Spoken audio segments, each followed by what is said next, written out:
Hey guys, welcome back to Sunday update. अभी currently अगर हम देखेंगे बिटकॉइन की प्राइस $17,000 के अराउंड ही ट्रेड कर रही है। एंड एक चीज़ जिसके बारे में हमने पूरे इस मार्केट के अंदर बात करी कि अभी अगर आप देखोगे स्टॉक मार्केट हो, कमोडिटी मार्केट हो, क्रिप्टो मार्केट हो, सबके सब डाउन है। एंड उसका एक मेन रीज़न ये है कि जिस तरह से इंटरेस्ट रेट को यहाँ पर इंक्रीज़ किया जा रहा है।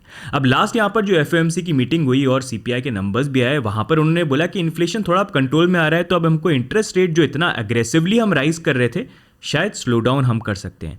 उसके बाद ही अगर आप देखोगे पूरे मार्केट में हमको रिलीफ देखने को मिली। स्टॉक मार्केट भी यहाँ पर नए हाइट्स पे जा रहे हैं, commodity market is also doing well, लेकिन क्रिप्टो मार्केट अगर हम देखेंगे वहाँ पर हमको इतना बड़ा कुछ रिलीफ देखने को नहीं मिला। अब वो रिलीफ हमको मिल भी जाता, लेकिन नहीं मिलने का रीज़न ये है जो इतना बड़ा हमको FTX का कोलैप्स देखने को मिला, जहाँ पर one of the well known exchange किस तरह से मिसयूज़ करे थे कस्टमर का फंड, और पूरी जो चीज़ें हैं यहाँ पर बाकी फर्म्स जिन्होंने इन्वेस्टमेंट कर रखा था, जिस तरह से अब कैस्केडिंग इफेक्ट हमको देखने को मिल सकते हैं, उससे पूरा यहाँ पर बिटकॉइन के अंदर या क्रिप्टो मार्केट में भी जो रिलीफ रैली आने की पॉसिबिलिटी थी एक तरह से कैंसल आउट यहाँ पर हो गई है। अब उसी चीज़ को लेके अगर हम देखेंगे तो ये नेक्स्ट वीक के अंदर 2 दिन हैं जो काफ़ी इंपॉर्टेंट यहाँ पर रहने वाले हैं, काफ़ी इंपॉर्टेंट इवेंट्स होने वाले हैं, और उसके बारे में मैं आज के वीडियो में आपसे बात करना चाहूँगा, क्योंकि यहाँ पर जो चीज़ें होंगी ना, इसके बेसिस पे हम आगे देख सकते हैं कि मार्केट में रिलीफ रैली जल्दी आती है कि नहीं यहाँ पर आती है, क्योंकि आ जानी चाहिए थी रिलीफ रैली। ये FTX का जो कांड हुआ है, दिस कांड has been really heavy on the industry and this can worsen अगर नेक्स्ट वीक ये जो 2 इवेंट डेट है ना, यहाँ पर कुछ उल्टा होता है, जिसके बारे में यहाँ पर मैं बात करूँगा। सबसे पहले अगर हम यहाँ पर बात करते हैं तो 13 दिसंबर ये इंपॉर्टेंट डेट है, क्योंकि यहाँ पर US के CPI नंबर्स आएंगे। मतलब इन्फ्लेशन कितना है, क्या वो कम हुआ है कि नहीं हुआ है, जो पिछले कुछ टाइम से तो कम हो रहा है। अगर यहाँ पर और कम हुआ it is going to be good. Previously 7.7 था, एक्सपेक्ट किया जा रहा है 7.6। अगर इससे और कम आ जाता है, जैसे 7.4 आ गया, 5 आ गया, आई थिंक वो मार्केट के लिए अच्छा हो सकता है, पॉजिटिव रिएक्शन होना चाहिए। साथ में अगर आप देखोगे 13 दिसंबर को यहाँ पर SBF सैम जो FTX के यहाँ पर फाउंडर हैं, वो टेस्टिफाई करने वाले हैं कांग्रेस के अंदर। इसके बारे में मैं आगे और बात करूंगा क्यों ये इंपॉर्टेंट है। नेक्स्ट CPI के जो नंबर्स आते हैं, उसके बाद 14 दिसंबर को FOMC की मीटिंग होगी, जहाँ पर वो बताएंगे कि क्या इंटरेस्ट रेट को वो यहाँ पर 75 बेसिस पॉइंट से बढ़ा रहे हैं, जितना उन्होंने पहले बढ़ाया था जो बहुत एग्रेसिव नंबर है, या 50 से करते हैं जो थोड़ा कम होगा। तो अगर 75 बोलते हैं तो मार्केट टैंक करेंगे, अगर 50 या 25 हुआ तो पॉजिटिव जंप मार्केट में आ सकता है। तो ये CPI और FOMC की मीटिंग के अकॉर्डिंग यहाँ पर मार्केट का रिएक्शन इस पे होगा, तो ये हमको देखना है। We'll keep you updated. CPI number शाम को 7 बजे तक आएंगे एंड FOMC की मीटिंग होकर जो 14 दिसंबर को जो बेसिस पॉइंट पे इंक्रीज करते हैं वो भी हम आपको अपडेट करेंगे। तो आप ट्विटर पे, टेलीग्राम पे फॉलो कर लीजिए, यूट्यूब पे भी हम पोस्ट करने की कोशिश करेंगे ताकि आपको पता रहे। एंड इस इवेंट के टाइम पे भी थोड़ी सी वॉलेटिलिटी एक्सपेक्ट करना, प्राइस ऊपर नीचे क्विकली होती है जैसा हमने पास में भी देखा है। लेकिन अब सबसे इंपॉर्टेंट चीज़ यहाँ पर जो है, चलो ये स्टॉक मार्केट पे ज़्यादा इन सारी चीज़ों का इन्फ्लुएंस रहेगा, क्रिप्टो पे CPI नंबर्स FOMC मीटिंग से ज़्यादा इंपॉर्टेंट चीज़ अभी ये है कि FTX को लेके यहाँ पर जो SBF टेस्टिफाई करने वाले हैं कांग्रेस के अंदर, वहाँ पर क्या चीज़ होती है। क्योंकि अगर आप देखोगे यहाँ पर एक तो बाइनेंस और FTX को लेके, सैम और CZ को लेके काफ़ी हीटेड आर्ग्यूमेंट है जो हमने यहाँ पर देखे हैं। एट टाइम्स यहाँ पर CZ जो है उनको लेके भी सैम ने यहाँ पर ट्वीट किया है कि CZ you have won, and in a way कहीं ना कहीं हमको इंडिकेशन मिल रहा है कि देयर इज़ अ पॉसिबिलिटी जब ये टेस्टिफाई करेंगे तो वो यहाँ पर अपना ब्लेम जो है कहीं ना कहीं बाइनेंस के ऊपर पिन करें। जिस तरह से यहाँ पर जो इन्वेस्टमेंट है, इन्होंने काफ़ी पॉलिटिकल पार्टीज़ को इन्वेस्टमेंट किया सामने। डेमोक्रेटिक पार्टी जैसे अभी बाइडन को देखेंगे तो काफ़ी इन्होंने पैसे डोनेट किए हैं, वो ऑन बुक्स हैं। रिपब्लिकन्स के जो अलग पार्टी हो गई उनके लिए भी उन्होंने बोला कि मैंने ऑफ बुक्स थोड़ा सा अलग से किया, लेकिन देयर इज़ नो टेलिंग कि वो सच बोल रहे हैं कि नहीं बोल रहे हैं। बट स्टिल यहाँ पर जो है ये 13 दिसंबर को क्या बात होती है और क्या चीज़ें बोलते हैं बहुत इंपॉर्टेंट है, क्योंकि अगर ये बाइनेंस के अगेंस्ट में जो पॉसिबिलिटी है ये बोल सकते हैं तो this can turn out to be something else, जहाँ पर ऐसा नहीं हो जाए कि in the end somehow this changes where they also ask Binance कि आप भी आके टेस्टिफाई करो। So this is the day जहाँ पर काफ़ी इंपॉर्टेंट ये होने वाला है, एंड ये चीज़ें जो हैं और डर्टी यहाँ पर नहीं हो जाए। क्योंकि देखो जब किसी के पास कुछ लूज़ करने के लिए होता नहीं है ना, तो सब कुछ साथ में लेके नीचे डूबता है वो that is something which is in a way squaring me. And अगर आप देखोगे ना, इसको लेके मैं आपको बताऊंगा, CZ ने भी इंडिकेशन कहीं ना कहीं दिया है कि देयर इज़ अ पॉसिबिलिटी ये हमारे अगेंस्ट में बोलेंगे एंड चाइना से कहीं ना कहीं बाइनेंस को लिंक करने की कोशिश करेंगे, ऑल्दो हम चाइना को कितने टाइम पहले छोड़ के यहाँ पर जा चुके हैं। अगर आप देखोगे करंटली यहाँ पर आप देख सकते हो CZ ने यहाँ पर केविन ओलेरी जो शार्क टैंक के होस्ट थे और उन्होंने भी काफ़ी इन्वेस्टमेंट वगैरह करते रहे, FTX के ये पेड स्पोक्स पर्सन थे, ये भी काफ़ी क्रिटिसिज्म में रिसेंटली आए हैं। जहाँ पर इन्होंने भी इनडायरेक्टली बाइनेंस के बारे में बात करी एंड सीजी उस चीज़ से अनहैप्पी थे एंड ही मेंशन्ड हियर। अगर आप देखोगे केविन और लैरी इनसे इंटरव्यू के अंदर पूछा गया कि जब तुम FTX के साथ काम कर रहे थे इनिशियली 2017 में तो तुम बोलते थे crypto is Ponzi, it's not good, but then you started working with FTX and तुमको यहाँ पर कितने पैसे मिले। तो मैं आपको ये इंटरव्यू दिखाना चाहूँगा जहाँ पर आप देख सकते हैं केविन और लैरी खुद बता रहे हैं कि इनको FTX को रिप्रेजेंट करने के लिए कितने पैसे यहाँ पर मिले थे। The institutional interest in FTX on the U.S. equity was unbelievable. The amount of people that approached me saying, how do I get a piece of this deal? And I said at that time, I am a paid spokesperson. I cannot bring you as an LP.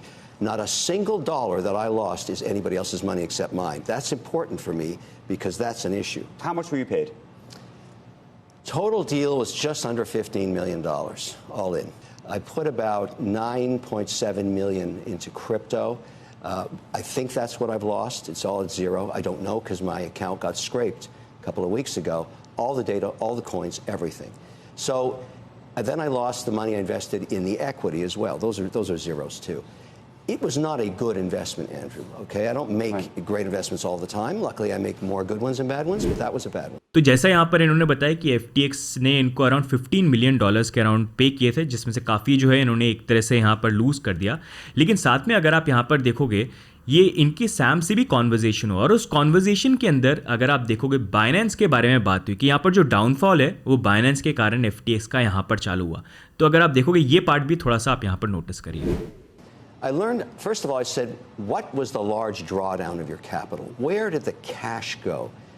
One of the biggest uses of cash was to buy back his shares from Binance, which owns 20% of his exchange. And the reason he had to do that, according to him, was that every time they applied for a license anywhere, the Know Your Client got jammed up with Binance, where the ownership is opaque. And he had to buy it back. That cost him a lot. Couple of $1 billion. But do you think that he was taking customer funds to do that? Yeah. Did he take that money from customers to get it? Well, the only way to answer that question, and I told him, and he agreed. I said, look, Sam, you start this journey with me, and wherever the chips fall, that's on you. Because, we're talking about this. I'm going to pursue it. I agreed last night when Pat Toomey called me to sit on that committee next week. I will be a witness there. You plan to testify? I've agreed to testify. He called me last night around 8 o'clock. I agreed to testify. तो ये जो statement है जहाँ पर इनका बोलना ये है कि बाइनेंस क्योंकि 20% शेयर वो ओन करते थे यहाँ पर FTX के अंदर, तो वो उनको बाय आउट करने के लिए, क्योंकि FTX का ये बोलना है कि हमको लाइसेंसेस वगैरह अप्लाई करने थे, तो बाइनेंस को लेके प्रॉब्लम आ रही थी because they were there in a वे, बोलना कि चाइना और उनका कौन सा बेस है वी डोंट नो, प्रॉब्लम आ रही थी, इसलिए हमको बाय आउट करना पड़ा और उससे काफ़ी प्रेशर यहाँ पर क्रिएट हो गया। तो इस चीज़ को लेके सीजी वॉज अनहैप्पी और वो यहाँ पर एक तरह से केविन को लेके बोल रहे थे कि एक तो आपको $15 मिलियन मिल रहे थे एंड इनडायरेक्टली आप बाइनेंस को भी यहाँ पर कहीं ना कहीं टारगेट कर रहे हो। साथ में उन्होंने यहाँ पर ये चीज़ भी बोली कि हमने 1.5 साल पहले FTX से एग्जिट कर लिया था, उसके बाद अगर आप देखोगे $5.5 बिलियन वर्थ ऑफ इन्वेस्टमेंट तो FTX ने यहाँ पर दूसरी जो कंपनीज है उसके अंदर यहाँ पर करा है, जिसकी पूरी डिटेल जो है उन्होंने यहाँ पर पब्लिश भी करी है टू शो। एंड साथ में उन्होंने यहाँ पर ये भी बोला कि तुम यहाँ पर बड़े बड़े जो स्टेडियम है उसके राइट्स यहाँ पर बाय कर रहे हो, सुपर बॉल के जो एड्स हैं उसके लिए तुम पैसे पे कर रहे हो, पॉलिटिकल फंडिंग यहाँ पर कर रहे हो, तो उस सब के लिए तुम्हारे पास पैसे हैं, लेकिन तुमको बोलना ये है कि इतने पैसे तुमने यहाँ पर तो खर्च कर दिए, लेकिन तुम्हारे ऊपर जो इम्पैक्ट आया वो इसलिए आया क्योंकि बाइनेंस को बाय आउट इनको करना पड़ा FTX को। तो दैट्स अ लाई। इन्होंने साथ में ये बोला कि जैसे केविन और लैरी जो हैं ये भी टेस्टिफाई करने वाले हैं कांग्रेस के अंदर जो 13 को यहाँ पर होने वाला है, तो वहाँ पर प्रॉब्ली सीजी का ये बोलना है कि ये बाइनेंस के अगेंस्ट में भी डेफिनेटली वहाँ पर कुछ ना कुछ ये बोलेंगे। एंड क्या बोलते हैं और उसका क्या रिएक्शन होता है कांग्रेस के अंदर, that's going to be very important. और कुछ नेगेटिव हुआ तो मतलब कोई भी स्टेटमेंट्स आती हैं वो मार्केट में वॉलेटिलिटी काफ़ी क्रिएट कर सकता है। तो CPI नंबर्स, FOMC मीटिंग, थोड़ी रिलीफ यहाँ पर होनी चाहिए थी पॉसिबली क्रिप्टो मार्केट के लिए, लेकिन उससे ज़्यादा इंपॉर्टेंट अभी ये है कि ये 13 दिसंबर को कांग्रेस में क्या टेस्टिफाई करते हैं, क्या बात वहाँ पर होती है, and we'll have to see. What do you think about this, do let us know, because अभी जो सिचुएशन है वैसी एकदम थिन लाइन के ऊपर है। Grey scale digital currency group genesis को लेके हमने ऑलरेडी एक वीडियो बना रखा है, कैसे वो भी ट्रबल के अंदर है बिकॉज उनका इन्वेस्टमेंट जो था यहाँ पर FTX एलामेडा के अंदर कहीं ना कहीं था, उनकी भी बैंकरप्सी की पॉसिबिलिटी होती है कि नहीं होती है, एक बहुत बड़ा क्वेश्चन बना हुआ है जिसका वील हैव टू सी आगे जाके किस तरह से चीज़ें होती हैं। बट अगर ये कोलैप्स एक के बाद हुए तो that can be something which can actually में जो हम बात करें कि अगर बिटकॉइन के लिए प्राइस अगर नीचे लोअर लेवल पे आती भी है, पॉसिबली 10 या 15 का एरिया जो होता है वो पॉसिबली ये इवेंट्स जो हैं ट्रिगर कर सकते हैं अगर कुछ वर्स इवेंट यहाँ पर हुआ, which is still not out of the question जब तक ये सारी चीज़ें जो हैं अनफोल्ड होकर हमारे सामने यहाँ पर नहीं आते हैं। तो अभी के लिए guys I think this week एक तो ये देखते हैं मंडे की क्लोजिंग कैसी होती है जो वीकली अपडेट में हम कवर करेंगे नेक्स्ट। बाकी ये 13th और 14th को जो इवेंट होने वाले हैं वहाँ पर क्या होता है that's going to be very important. And मैं चाहूँगा कि आपका भी जो व्यू पॉइंट है आप डेफिनेटली शेयर करिए। What do you think about this entire situation, do let us no in the comments. And अगर आपको अपडेट अच्छे लग रहे हैं तो वीडियो को लाइक करिए, चैनल पर भी सब्सक्राइब करिए। बाकी हम मिलेंगे नेक्स्ट अपडेट के अंदर, तब तक के लिए bye and take care, see you guys, bye bye.